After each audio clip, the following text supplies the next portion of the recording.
Imagens bíblicas da igreja. A igreja, de uma forma figurada, ela se apresenta de algumas formas. E nesta lição nós veremos algumas formas pelas quais a igreja se apresenta. Esta lição número 2 da classe de adultos. Os hinos sugeridos é o 75, 131 e 400. Qual é a sua visão de igreja? Você verdadeiramente acredita que você precisa estar congregado ou você é daqueles que pensa que não precisa tanto assim? Introdução. Assim podemos contemplar imagens ou figuras que retratam o relacionamento, que descrevem a função ou mostram de que forma a igreja é a habitação de Deus. E isso é uma questão muito interessante sobre a questão da habitação de Deus. A igreja é de fato a habitação de Deus? Deus de fato habita na igreja? Como é o desenvolver deste negócio? Eu me lembro que certa vez eu estava numa igreja e isso foi uma das questões levantadas. E eu falei algumas coisas pelas quais as pessoas ficaram muito temerosas. E depois eu expliquei o porquê. Eu vou falar aqui um pouco sobre o que eu falei naquela ocasião. Nós podemos observar que a igreja tem o seu relacionamento, a sua função, a habitação do Senhor. Como é o relacionamento da igreja com Deus? Como é a questão para a função da igreja? Para que serve a igreja? Qual é a funcionalidade dela? Então veremos que nesta lição algumas questões muito plausíveis a respeito do que de fato é a igreja e de que fato não é a igreja. Porque há pessoas que se confundem. E uma outra questão também que é bom nós abrir é: alguém pode estar dentro da igreja, né, e estar longe de Deus? Sim, é possível. Vou falar um caso, por exemplo. Ofni e Finéias estavam dentro do templo, estavam no tabernáculo, era da linha sacerdotal, mas estavam completamente longe, muito longe de Deus. Então há sim uma diferença entre pessoas que estão dentro da igreja mas que também estão fora da vontade de Deus. Às vezes as pessoas vão para a igreja, como se diz aí na gíria do futebol, somente para cumprir tabela. Imagens que descrevem um relacionamento. A noiva de Cristo. Sem dúvida alguma, a imagem da igreja como a noiva de Cristo é uma das mais belas das Escrituras. Na verdade, a Bíblia usa tanto a figura da noiva como a da esposa para representar a igreja.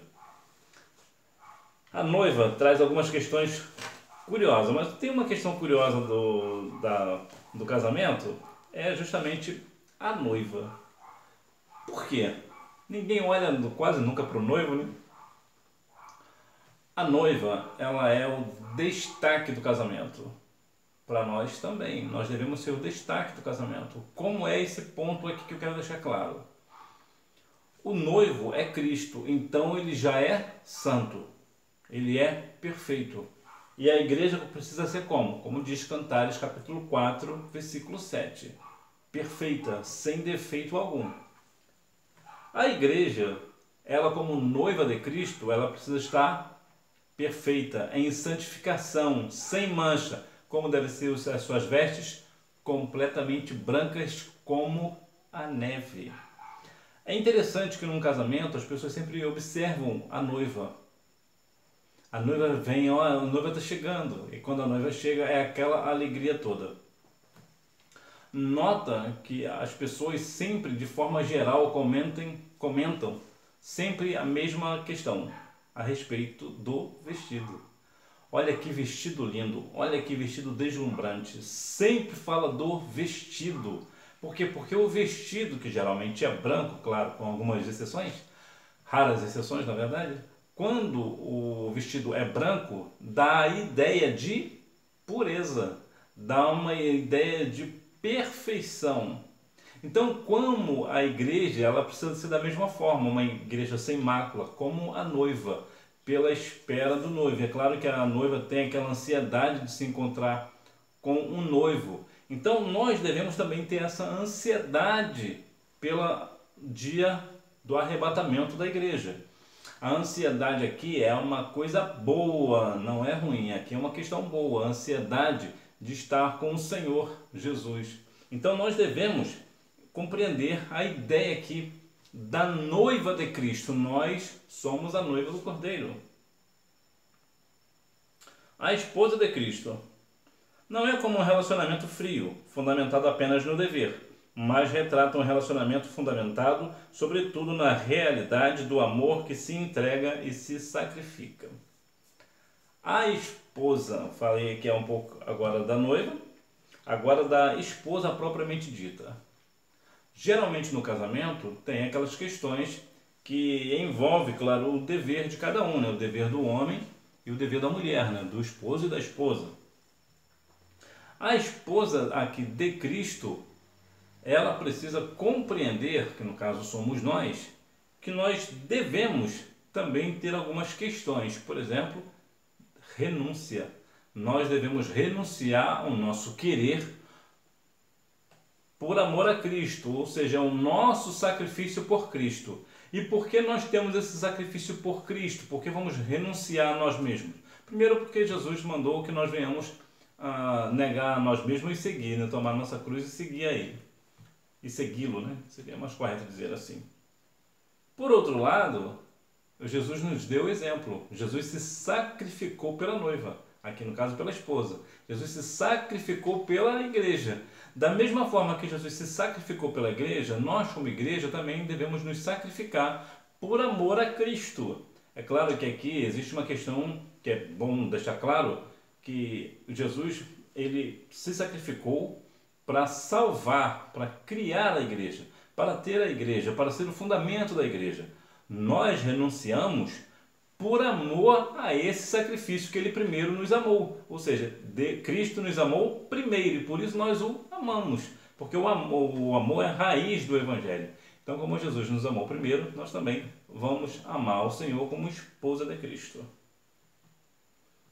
Rebanho de Deus. Aqui a igreja é retratada como um rebanho de Deus. É uma metáfora que ilustra a relação existente entre a ovelha e o pastor. Falar sobre a questão da ovelha é uma questão assim, muito interessante. Entre uma coisa e outra, uma das coisas que me chama muita atenção na ovelha é a questão da tranquilidade que ela tem. Lá no Salmo 23, que é o coração básico, né, praticamente, sobre fala de pastor e ovelha, fala algumas questões, algumas coisas interessantes. Lá pelas tantas, a Bíblia vai mencionar lá no Salmo 23 que guia-me mansamente às águas tranquilas, ou seja, guia-me mansamente, ou seja, com cuidado. Para onde? Para um lugar onde tem a cachoeira barulhenta? Não, para águas tranquilas. Por quê? Por que águas tranquilas?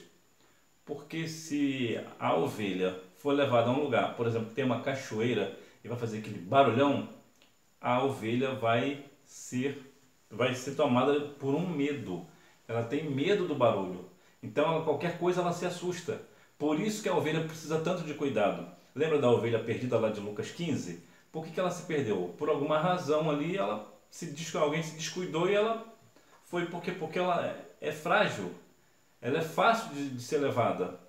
Por quê? Porque ela é um animal dócil. A ovelha é dócil. Então, tem até a questão da ovelha rebelde, né? A ovelha negra, né? Como as pessoas dizem por aí. Mas por quê? Porque geralmente é uma ovelha rebelde, né? Negra, fugiu a regra, mas de modo geral a ovelha ela é tranquila. Algum outro ponto interessante também é a questão da lã. A ovelha, quando ela é bem cuidada, ela tem a sua lã e de tempo em tempo o pastor precisa tosquiar essa ovelha. Para quê? Para ela não se sentir pesada com a sua lã. Agora tem outro ponto também que é importante de se falar, principalmente aqui para a questão feminina. Vale para nós também, mas principalmente para a questão feminina. Você é ovelha. Ovelha não fica postando fotos sem lã. Vigia. Sinopse. Imagens como a noiva de Cristo, a esposa de Cristo e o rebanho de Deus descrevem o relacionamento da igreja com Cristo. Isso aqui é um ponto sobre a questão do relacionamento da igreja com o Senhor Jesus. Agora, imagens que descrevem a função. Geração eleita, sacerdócio real, nação santa e povo adquirido. Não há distinção de raça, cor, sexo ou status social. Em Cristo, todos formam a geração eleita. Aqui nessa geração eleita, nós compreendemos e devemos compreender bem, deixar isso claro, que há algumas questões aqui importantes. Qual é? Primeiro, que não há distinção de raça, independente da raça, se é uma raça branca, asiática, raça negra, independente de qual seja a raça, essa raça está eleita no Senhor. Não há distinção, não há diferença, não há separação alguma. Também na questão da cor, né, propriamente dito, né, a cor negra, amarelo, né, o vermelho, o laranja, o caucasiano, seja qual for a cor, também não há distinção. Também entre sexo, né, homem e mulher, também não há distinção, todos iguais. E também a questão do status social, independente se é rico, se é pobre, se é classe média, se é talvez até um caso extremo aqui de morador de rua, por exemplo. Se for salvo na pessoa de Cristo, independente do status social, é geração eleita. Não tem esse negócio de... como eu posso explicar melhor? O queridinho, não tem isso. A queridinha, não tem isso. Todos somos iguais para o Senhor como geração eleita. Sacerdócio real. Agora todo cristão tem o privilégio de queimar um incenso, isto é, de exercer o ministério de oração e intercessão diante de Deus. Veja que existia a questão de um pacto na antiga aliança do sacerdote, que somente o sacerdote podia levar um incenso, queimar um incenso na presença do Senhor. Agora não, agora nós podemos e devemos levar o nosso incenso como cheiro suave às narinas do Senhor. Nós devemos fazer isso com santificação, com jejum e oração, tendo fé no Senhor, que certamente o Senhor irá aceitar essa nossa adoração, o nosso cheiro suave diante de suas narinas. Nação santa e um povo adquirido. Era uma nação santa e um povo adquirido para Deus. Essa é uma figura muito forte para retratar uma igreja inteiramente consagrada a Cristo. Ser santo é ser separado. Separado do quê? Separado do pecado. Nós somos separados do pecado. Não é que nós nunca vamos pecar. Não é isso. É porque nós não vivemos na prática do pecado. Qual é a diferença na prática? Uma pessoa santa, ela até peca, como a Bíblia diz, que o justo que caia, ainda que caia, não fica prostrado. Então, a pessoa que é santa, ela pode um dia tropeçar. Como Davi, por exemplo, tropeçou. Abraão tropeçou, entre tantos outros tropeçaram. Agora, eles não vivem tropeçando todos os dias. Tropeçou uma vez, pede perdão a Deus, vida que segue. Simples assim. Como diz lá Provérbios 28:13. Então, quando nós pecamos e pedimos perdão ao Senhor e deixamos aquele pecado, deixamos de cometer aquele pecado, nós alcançamos misericórdia. Então veja que nós somos santos e por isso somos um povo adquirido de Deus. Deus adquiriu um povo santo, como diz lá em 1 Pedro capítulo 1, 15 e 16. Como é santo aquele que vos chamou, sede santo, porque ele é santo. E aos Hebreus 12, 14 também vai nos orientar, né, que nós temos que ter a santidade sem a qual ninguém verá o Senhor. Corpo de Cristo. Essa é uma das imagens mais fortes e frequentes no Novo Testamento para retratar a igreja. A igreja é o corpo de Cristo. Mais do que uma organização, a igreja é um organismo vivo. A igreja são as duas coisas. A igreja é uma organização religiosa e também é um organismo vivo. O que significa uma organização religiosa? Ela é regida por regimento interno, tem um livro como regra de fé e prática, ela responde juridicamente, ela tem questões que ela precisa ver, por exemplo, na Receita Federal. Por quê? Porque ela é uma organização. É como se fosse uma empresa, só que no nosso caso sem fins lucrativos, apesar que infelizmente vemos igrejas hoje ganhando rios e rios de dinheiro porque fazem coisas, persuadem as pessoas a darem muito dinheiro e vai para os seus próprios bolsos, né? Muitas vezes a igreja está servindo igual está servindo Brasília e seus políticos corruptos. Infelizmente, é uma dura realidade.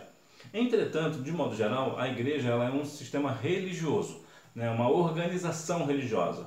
Por isso, ela vem a questão jurídica, vem as questões contábeis, né? Financeiras. Por exemplo, a igreja precisa ter um contador. Por quê? Porque ela é uma organização, assim como uma empresa é. No entanto, ela também é um organismo. E o que quer dizer um organismo? Exatamente isso. O organismo ele é interligado um no outro. O seu organismo, por exemplo, se tiver alguma coisa errada em alguma parte do seu organismo, todo o organismo sente. Sente a dor. A ideia é essa. Ou seja, quando alguém da igreja está com um problema, o problema da pessoa é o nosso problema também. Da mesma forma que dói nele, precisa doer em mim. Lembra que a Bíblia diz?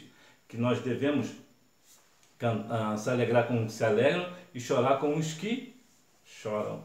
Então, nós como membros do corpo de Cristo, né, nós como organismo vivo, nós devemos não ficar indiferente à dor do nosso irmão, da nossa irmã. Tudo que uma pessoa sente, todo o organismo deve sentir também.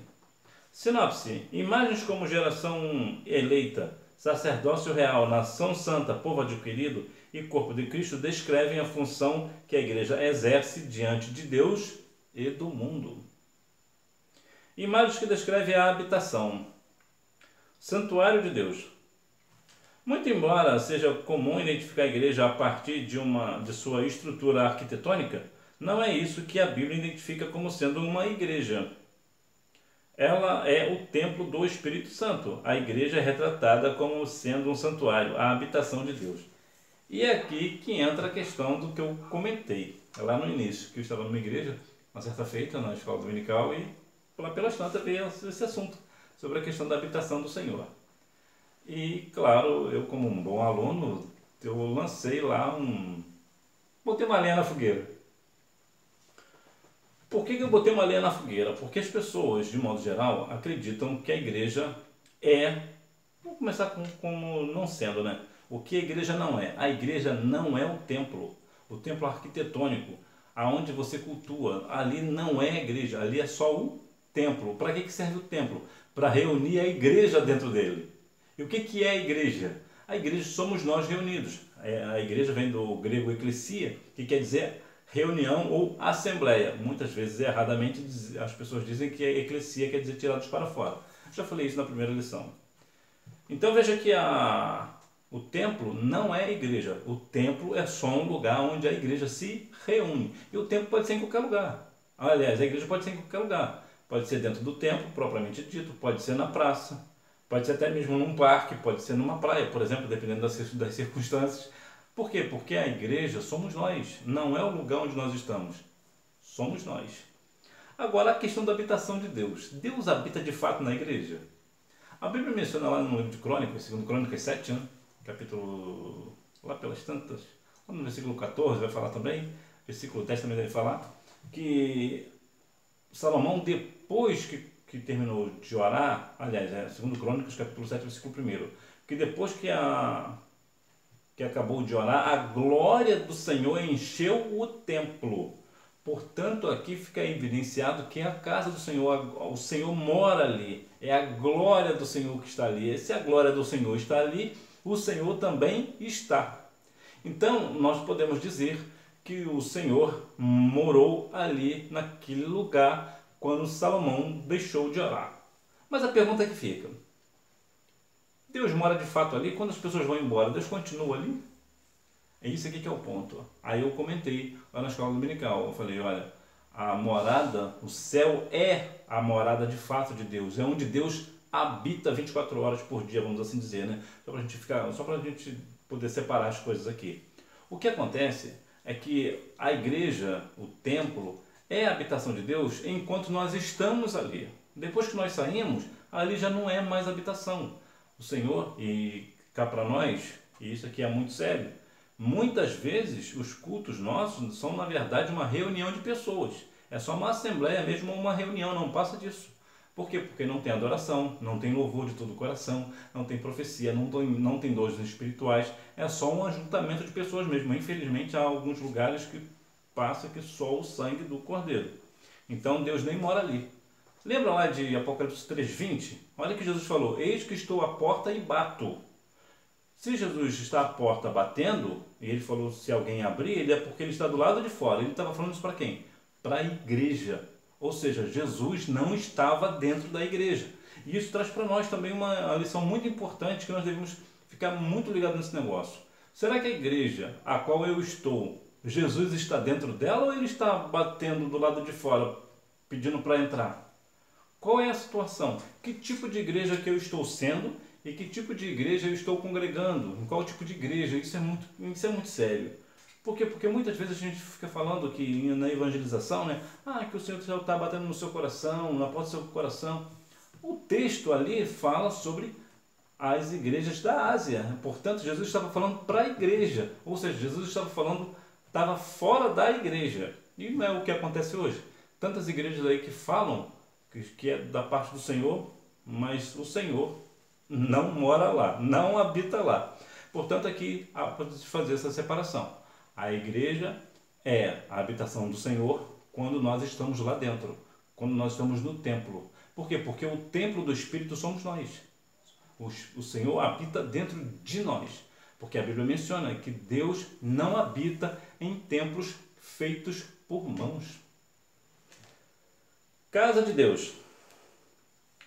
A nação de Israel floresceu a partir da família de Jacó. Isso nos faz ver a importância da igreja como uma instituição social. Na base da sociedade está a família. Uma igreja forte é formada por familiares igualmente fortes. Ou seja, se a família é forte, a igreja também é forte. Por outro lado, se é uma família fraca, a igreja também será fraca. A casa de Deus, a casa do Senhor, a igreja de Cristo, ela precisa, a igreja que eu digo no sentido de nós. O que nós devemos fazer para termos uma igreja forte, uma igreja edificada? Em primeiro lugar, nós devemos ter familiares fortes. O que é uma família forte? É uma família estruturada na palavra do Senhor. É uma família que prioriza a família em si. Por que isso é importante? Eu tenho uma irmã na minha igreja que ela sempre falava uma coisa que era o seguinte: a igreja em primeiro lugar, que da minha família Deus cuida. Não é bem assim não. A Bíblia diz lá em 1 Timóteo 5,18, né, que aquele que não cuida bem da família é pior do que um infiel e negou a fé. Portanto, mais importante do que a igreja é a família. A sua família é mais importante do que a igreja. Deixa eu te dar um exemplo prático. Não adianta eu sair da minha casa e cultuar o Senhor na igreja, né, lá no templo, mas eu estou com a vida toda torta com a minha família. Eu estou defraudando eu estou em falta com outro, meus pais, filhos em geral, talvez esposa, todo mundo.